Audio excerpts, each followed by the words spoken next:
Ini wa kaunti cia Migori na Narok gicigo-ini kia Angata Baraikoi ni morite guthingatithia thayo thutha wa arume kurathwo na kuragwo kurumirira ndũgamo ya uici wa mahiũ na ngucanio cia migunda.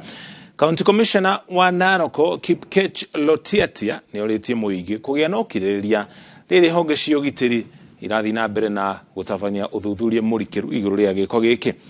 Athiĩte na mbere na kuga thirikari nĩ gũtabania mĩũngũrũrio makĩria nĩguo kweheria wagagu kũrĩ ndũrĩrĩ ciothe cia kaunti ici.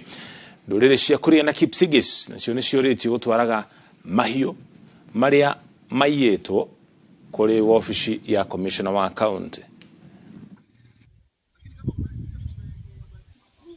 Vijana hapa ni wakulima, kazi yao ni kulima na hakuna maneno mengine. Hiyo chang'aa ambaye anatoka pande ile, serikali iko naye mkono mrefu ambaye watanaza hawa. Mkutano ya leo na barasa leo ni kuhimiza na kusensitize wakazi kwamba mambo mengine kama kuna watu kutofautiana wasichukulie sheria mikononi mwao, ni ila tu kufuata ile mkondo na ile utaratibu, kuripoti kama kuna labda kuna wahalifu kwa polisi na washika wale wanasimamia usalama ili amani ipatikane na watu wakae, kwa sababu ukiona mji huyu wa Angata Baraikoi ni mji ambao niko mseto.